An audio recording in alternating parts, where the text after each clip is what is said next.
चलिए भैया, हम लोगों को पढ़ना है एप्लीकेशन नंबर 2। ठीक है, वैसे तो ये सीबीएसई के सिलेबस में है, आईएससी के सिलेबस में नहीं है, तो आईएससी वाले स्टूडेंट्स इसको ना देखें। ठीक है, सेकंड थिंग कि इसका डेरिवेशन जो है वैसा ही होता है। मतलब इस बार हम लोग करने जा रहे हैं नॉन कंडक्टिंग स्फीयर के लिए derivation for the expression of electric field intensity due to a uniformly charge non conducting sphere.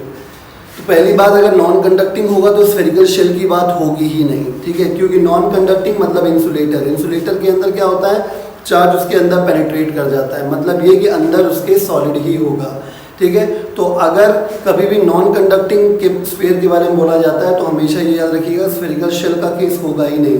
अगर स्फेरिकल शेल सिर्फ बोला जा रहा है और कंडक्टिंग नॉन कंडक्टिंग कुछ नहीं बोला जा रहा, तो आप कंडक्टिंग कंसीडर करेंगे। ठीक है, और अगर नॉन कंडक्टिंग होगा तो 100% वो स्फीयर माना जाएगा, सॉलिड स्फीयर माना जाएगा। चलिए, अब इसमें भी 3 केस होते हैं, when point is outside, when point is inside and when point is on the surface. ठीक है, तो पहला केस जो है व्हेन पॉइंट इज आउटसाइड, उसका केस और इसका केस एकदम सेम है, फिगर भी एकदम सेम है। बस एक डिफरेंस है कि पिछली बार जब आपने कंडक्टिंग वाले में चार्ज को शो किया था तो आपने चार्ज को सरफेस के ऊपर शो किया था, स्फीयर के सरफेस के ऊपर शो कर दिया था। इस बार बस आप क्या करिए, केस 1 इज एग्जैक्टली सेम, बस डायग्राम में क्या करना है, आप सरफेस पे चार्ज ना शो करके अंदर शो करिएगा जैसे मैंने शो किया है। ठीक है, बिल्कुल सेम आंसर आएगा 1/4πε0 Q/r²। केस 2 में भी यही है, केस 2 में भी आप यही करेंगे, सब कुछ सेम रहेगा, बस डायग्राम में क्या करेंगे आप अंदर प्लस कर देंगे। तो केस 2 का भी आंसर जो आएगा वही आएगा, ऑन द सरफेस वाला या जस्ट आउटसाइड वाला 1/4πε0 Q/R²। केस 3 में समस्या है, केस 3 हम लोग करेंगे। ठीक है, 1 और 2 के लिए आपको प्रीवियस वीडियो देखना है और 3 के लिए मैं आपको अलग से बता रहा हूं। देखिए, तो नॉन कंडक्टिंग स्फीयर है, कंसीडरेशन सेम है, रेडियस स्फीयर की कैपिटल R है, चार्ज Q है। तो तीसरा केस ले रहे हैं at a point inside the sphere small r की वैल्यू कैपिटल R से बड़ी है। तो ये देखिए, ये हमारा स्फीयर है, इसके अंदर ये प्लस प्लस करके मैंने चार्ज शो कर दिया है।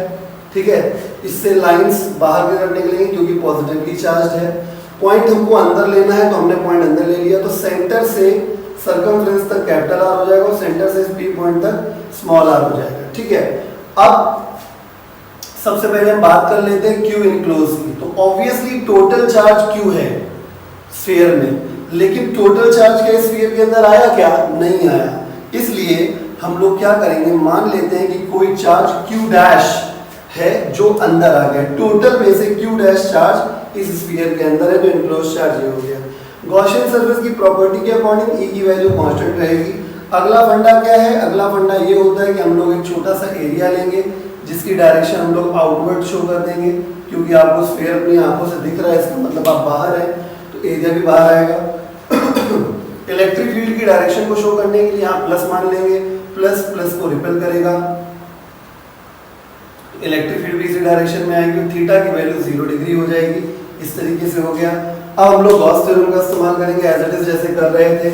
तो इसको ओपन कर दिया तो EDA cos थीटा, तो यहाँ पे ये हो जाएगा Q'/ε0। ध्यान से देखिएगा, थीटा का वैल्यू 0 है और E का वैल्यू कांस्टेंट है, तो E कांस्टेंट है, सरफेस इंटीग्रल dA, और ये हो गया cos 0 की वैल्यू कितनी होती है 1। अब बचा है, मेन दिक्कत है Q' की वैल्यू नहीं पता, बाकी ये तो आपको पता ही है, चलिए जितना पता है उतना काम कर लेते हैं। ठीक है, ये सरफेस इंटीग्रल dA का मतलब होता है 4π स्मॉल r का स्क्वायर, 4π स्मॉल r का स्क्वायर, और ये हो गया Q'/ε। Equation number first Q'।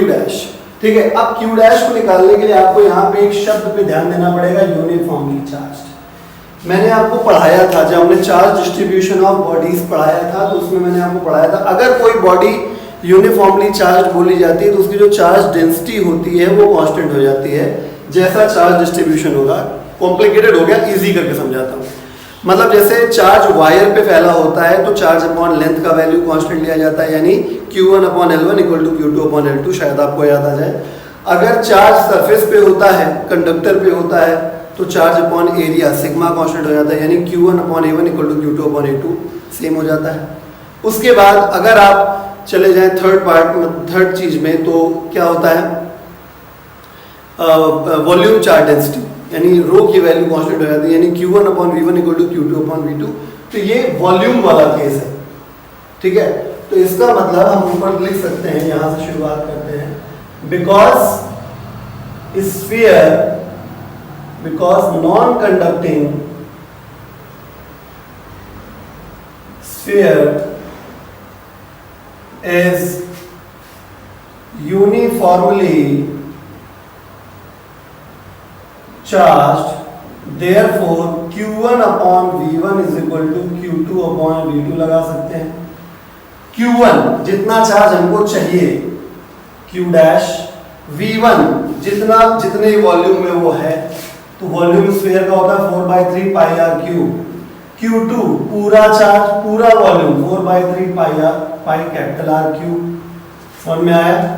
तो 4/3 से 4/3 पाई से पाई कैंसिल हो गया, तो इंप्लाइज दैट Q डैश की वैल्यू आपको मिल गई Q times small R cube upon capital R cube. उठा के फर्स्ट इक्वेशन रख देंगे, फ्रॉम फर्स्ट इक्वेशन डेरिवेशन होने वाला है, ये हो गया 4 pi R square, Q dash की वैल्यू हो गई Q R cube upon capital R cube, और ऑलरेडी नीचे एप्सिलॉन नॉट है, आर स्क्वायर से क्यूब कैंसिल हो जाए, केवल एक आर बचेगा, तो E बराबर आ गया 1/4 pi epsilon naught Q upon capital R cube into small R. Direction फिर से वही बात, नॉर्मली आउटवर्ड्स, अगर नेगेटिव है तो नॉर्मली इनवर्ड। चलिए अब एक न्यूमेरिकल कर लेते हैं। इस क्वेश्चन में लिखा हुआ है, ये देखिए क्वेश्चन है, ये वाला है, आप अपनी कॉपी पे नोट कर लीजिएगा। लिखा है an early model of an atom considered to have a positively charged point nucleus of charge Ze surrounded by a uniform density of negative charge up to a radius capital R. The atom as a whole is neutral.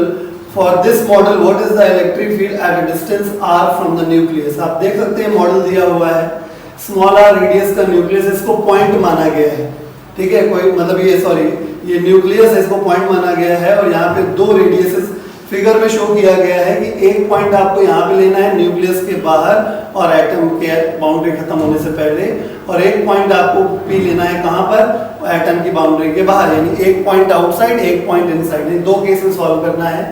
जो nucleus जो radius है atom की वो capital R है। बहुत ही अच्छा सवाल है, ठीक है। तो इसको हम लोग शुरुआत से करना शुरू करते हैं। पहले पार्ट में ही टेंशन है, दूसरे पार्ट में बहुत ही आसान हो जाएगा।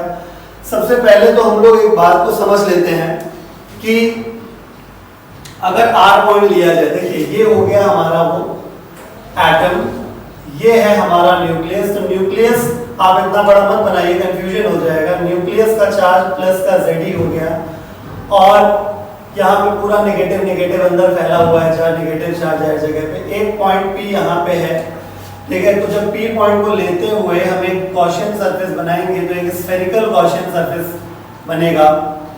स्फेरिकल गॉसियन सरफेस बनेगा। और क्या क्या हो सकता है, और ये हो सकता है कि देखिए नेगेटिव चार्ज का कुछ हिस्सा इसके अंदर आ गया है, ठीक है।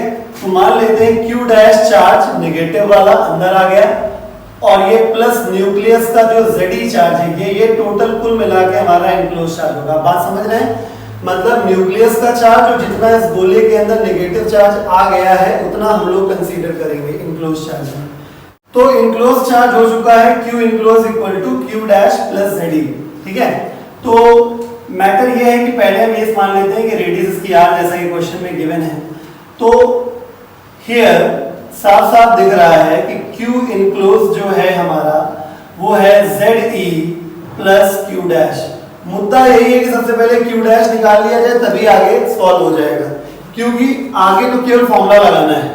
क्या मैं बता देता हूँ, चलिए ठीक है, ठीक है। माने चार्ज हमारा ये हो गया, तो क्योंकि फॉर्मूला होता है इलेक्ट्रिक फील्ड इनसाइड वाला फॉर्मूला क्या होता है, वो होता है 1/4 पाई एप्सिलॉन नॉट Q, जो आपका इनक्लोज इसके अंदर आएगा, Q इनक्लोज अपॉन उस पॉइंट तक का डिस्टेंस, यानी R का स्क्वायर। जैसे आप यहाँ पे रखेंगे फ्रॉम फर्स्ट इक्वेशन, इसलिए तो इनसाइड वाली जो इलेक्ट्रिक फील्ड आ जाएगी वो 1/4 पाई एप्सिलॉन नॉट ये आ गया plus ZE plus Q dash upon R square.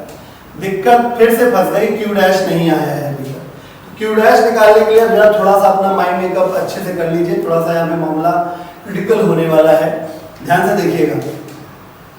सबसे पहली बात कि Q डैश क्या है, ये नेगेटिव चार्ज है, क्योंकि अंदर वाला प्लस का Z हम अलग से ले चुके हैं, ठीक है। यानी कि नेगेटिव चार्ज अगर ये यूनिफॉर्मली डिस्ट्रीब्यूटेड है, क्वेश्चन में मेंशन किया गया है uniform density of negative charges there, ठीक है ना।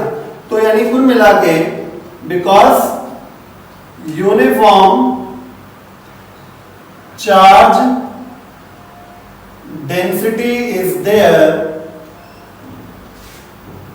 इसलिए देयरफॉर क्या होना चाहिए, charge upon volume is equal to constant. तो सुनिएगा, पूरा चार्ज कितना है, माइनस का ZE। और क्या, एटम में भाई अगर न्यूक्लियस के अंदर प्लस का ZE चार्ज है तो बचे हुए नेगेटिव का चार्ज कितना होगा, माइनस का ZE, क्योंकि total atom as a whole क्या होता है, न्यूट्रल। आई बात समझ में। तो प्लस का ZE न्यूक्लियस में चार्ज है, तो एटम के अंदर जो नेगेटिव चार्ज है वो माइनस का ZE, तो charge upon volume 4/3 pi capital R cube. Negative charge कितनी रेडियस में फैला है, नेगेटिव चार्ज पूरी R रेडियस में फैला है, क्वेश्चन में लिखा है, देख लीजिए। अब हमें कितना चार्ज चाहिए, हमें सिर्फ Q डैश वाला नेगेटिव चार्ज चाहिए। तो ये कितने में फैला हुआ है, 4/3 पाई स्मॉल r क्यूब में, 4/3 pi cancel.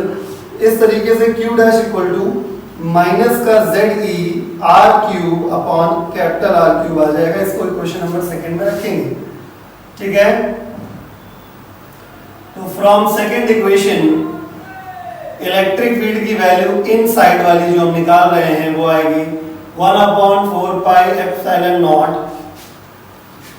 1/4 pi epsilon naught plus ZE, Q dash की वैल्यू हो गई माइनस का ZE R cube upon capital R cube whole upon R square, ठीक है, होल अपॉन R स्क्वायर। ये हमारा एक्सप्रेशन बन जाएगा। इलेक्ट्रिक फील्ड इन साइड वाली जो बनेगी हमारी वो आएगी 1/4 पाई एप्सिलॉन नॉट, कॉमन कर लीजिए ZE, अंदर बचा 1/R square minus R upon capital R cube. ये है आपका आंसर। देखिए अब इस सभी पार्ट देख लेते हैं, सेकंड पार्ट। अब पॉइंट जो है बाहर है, बाहर हमें इलेक्ट्रिक फील्ड निकालनी है। तो आप यहाँ पे नोटिस कर रहे होंगे कि कुल मिलाकर टोटल चार्ज तो जीरो हो जाएगा एटम में, क्योंकि न्यूक्लियस में प्लस का ZE चार्ज होता है और बाकी जो नेगेटिव बचा माइनस का ZE हो गया। तो यहाँ पे जो Q का वैल्यू है वो जीरो हो गया। तो अगर आप फॉर्मूला लगाएंगे भी E is equal to 1/4 pi epsilon naught Q upon R square, अगर आप लगाते भी हैं बाहर के लिए, Q की वैल्यू जब आप जीरो प्लेस कर देंगे तो इलेक्ट्रिक फील्ड की वैल्यू जीरो आ जाएगी।